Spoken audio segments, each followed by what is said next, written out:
بسم الله الرحمن الرحيم. الحمد لله رب العالمين، والصلاة والسلام على أشرف المرسلين وعلى آله وأصحابه أجمعين. أما بعد، السلام عليكم ورحمة الله تعالى وبركاته.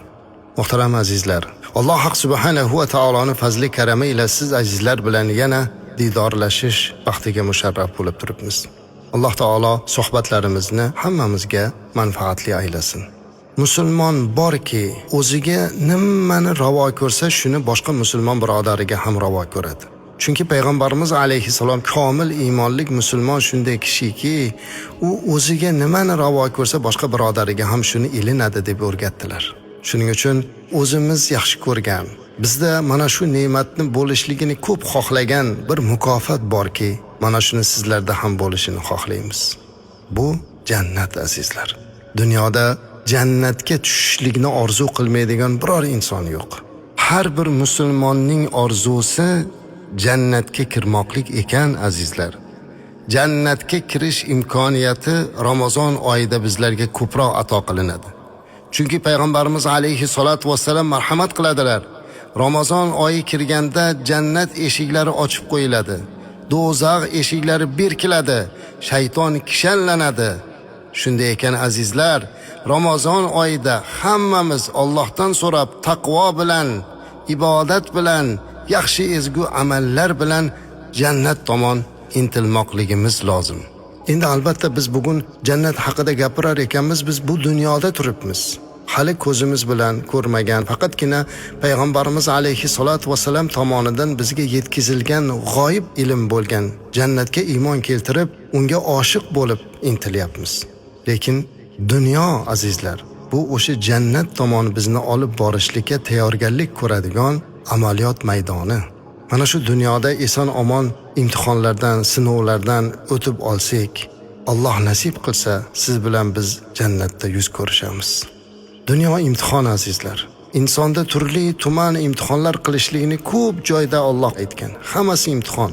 Bu dunyo mashaqqat ustiga qurilgan. Hayron bo'lmang azizlar, axir boy, badavlat, baxtli, saodatli yashayotganlar bor-ku, qani ularning mashaqqati? Boy bo'lishlik ham bir sinov, kambag'al bo'lishlik ham bir sinov, sog'lom bo'lishlik ham sinov, bemor bo'lishlik ham sinov. Shu o'rinda bir savol tug'iladi. Banda bu sinovlar va mashaqqatlardan qachon tin oladi o'zi? Qachon rohatga erishadi? To'g'ri, bu dunyoda ham rohat bor, lekin u o'tkinchi va noqisdir. Hech kim dunyo rohatida oxirigacha turmaydi. Unda haqiqiy va abadiy rohat qachon bo'ladi? Mo'min banda qachonki qadamini jannatga qo'yganda haqiqiy rohat, abadiy saodatga erishadi azizlar. Xo'sh, jannat o'zi qanday joy? Unda nimalar bor? Bu kabi savollar hamma uchun qiziq. Jannat g'oyib masalasi bo'lgani uchun u haqida dalilsiz taxmin bilan gapirish mumkin emas. Yuqoridagi savolga suyukli payg'ambarimiz sollallohu alayhi va sallam o'zlari javob bergan ekanlar.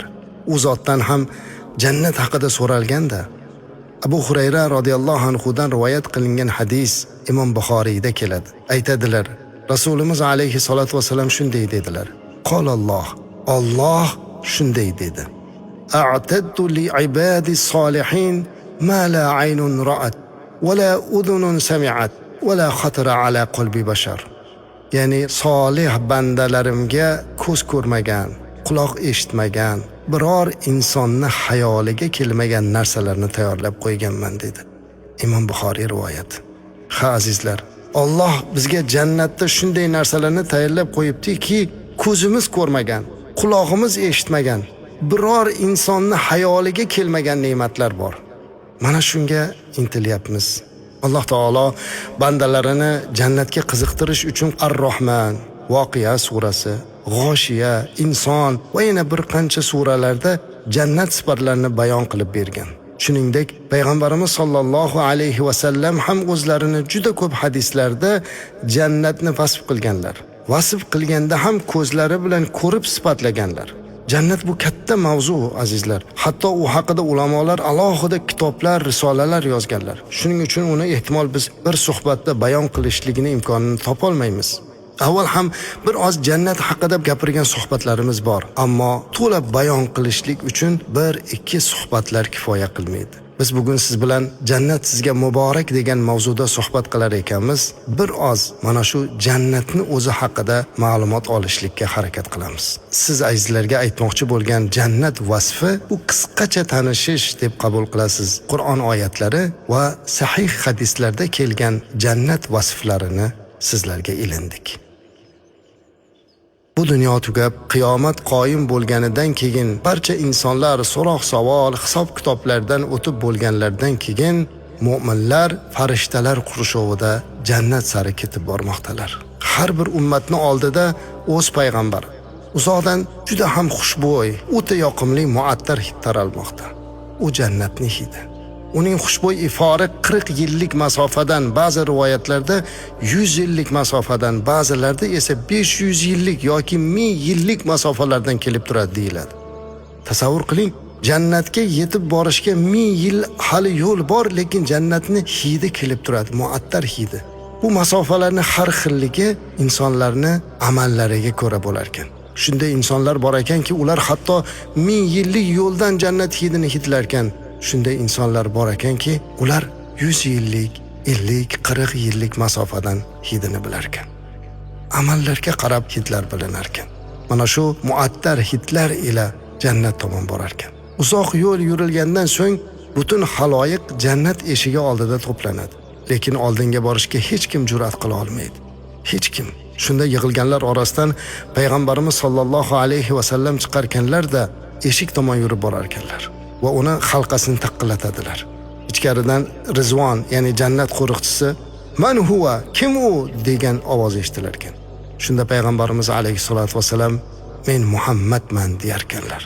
Rizvon, "Sizdan oldin birorta kishiga eshikni ochmaslikka buyurilgan edim" deyarkan.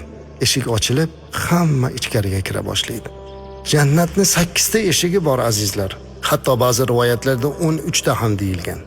Har bir eshikning o'z nomi bor. Kimki ahli namoz bo'lsa, Bobus salot degan eshigidan, ya'ni namoz eshigidan.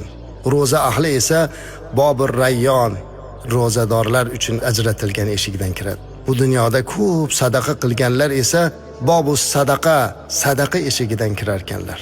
Ammo bilasizmi azizlar, mana shu hamma eshikdan u zotning ismi tilga olinadi. U Bobus salot bo'lsin, Bobur rayyon bo'lsin, Bobus sadaqa bo'lsin, bu buyuk sahoba Abu Bakr Siddiq radhiyallohu anhu bo'lar ekanlar. Alloh bizni ham nomimizni chaqirishni nasib qilsin.